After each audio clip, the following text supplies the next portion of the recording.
Il était une fois, une vie. Ce qui est le plus beau, ce qui est le plus grand, ce ne sont pas les miracles des tours de magie d'une divinité de banlieue, c'est dans l'amour entre les gens. C'est une nouvelle contant les histoires des amours au quotidien, d'amour de tous les jours, d'amour entre des personnes, simples mais sincères. Des personnes que l'on a transformées en des personnages arides, sans demander leur permission. Chapitre 30, le début d'une vie nouvelle.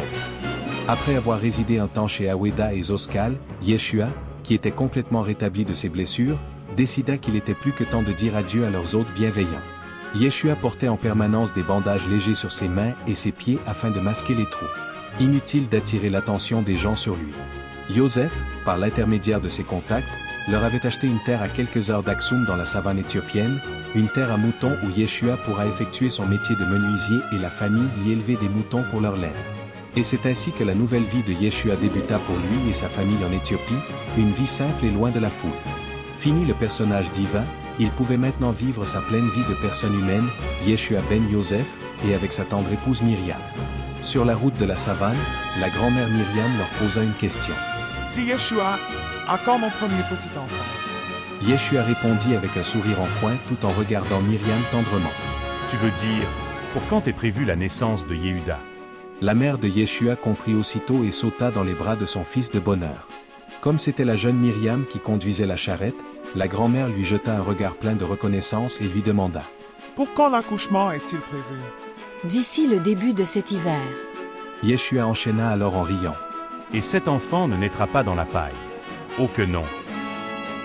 La vieille Myriam rit de la remarque de Yeshua, qui faisait référence à l'épisode de sa propre naissance à Bethléem. Pourquoi Yehuda et non Joseph comme ton père? Yehuda, maman. Je ne sais pas si tu le sais, ce n'était pas juste un frère. Mais beaucoup plus, il a fait preuve pour moi du plus grand amour qu'une personne pouvait manifester. Il n'a pas seulement sacrifié sa vie, mais par le fait même, il a sacrifié sa réputation d'homme intègre. Joseph m'a rapporté que même Shimon l'avait traité de traître en sa présence. Pauvre Yehuda, lui si intègre qui a dû entendre cette diffamation sans pouvoir établir les faits afin de préserver l'intégrité de notre plan qui a quand même totalement foiré. Nous nommons donc notre premier fils en sa mémoire. La grand-mère Myriam laissa échapper un petit cri de stupeur. Le grand Yehuda aura été fidèle à lui-même jusqu'au bout. Elle se remémora son rôle dans l'incident de Cana, qui avait permis de sauver l'honneur de sa famille, ainsi que les nombreuses fois où il avait été bon pour elle et Joseph lorsqu'il habitait avec eux. Installée sur leur nouvelle terre avec Yeshua, la vieille Myriam eut la joie d'être grand-mère une seconde fois, Johanna, en l'honneur du cousin de Yeshua. Et puis il y eut la première fille, Elichef. La grand-mère Myriam fut très flattée que l'on ait pensé à honorer ainsi sa cousine maintenant décédée elle aussi. Et la routine s'installa dans la petite famille, une routine qui avait ses propres caractéristiques où chaque journée qu'un éclairait de son soleil débutait par une prière. Source du souffle, de qui émane la vie, qui vibre partout dans tout le cosmos. Concentre ta lumière en nous, rends-la utile. Purifie notre espace intérieur pour que ton essence y résonne. Que ton désir le plus profond s'accomplisse dans notre corps de chair tout comme il vibre dans l'univers. Donne-nous la sagesse, l'énergie et la nourriture dont nous avons réellement besoin pour ce jour.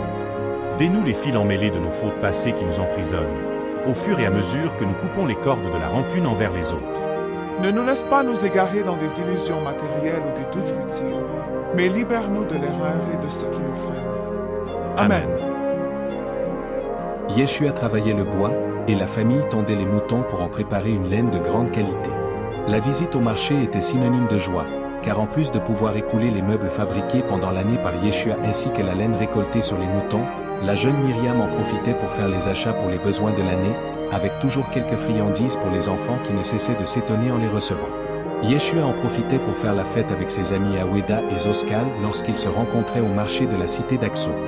Oui, la vie était belle et douce pour Yeshua et sa famille. Après toutes ces épreuves, c'était le karma qui rééquilibrait les choses, de grands malheurs balancés par de grands bonheurs. Yeshua vivait comme il l'avait enseigné, pleinement dans l'éternité du présent de un, aimant les bons et les mauvais côtés et profitant pleinement de la vie. Il était en communion avec la création de un en étant je suis.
Amen.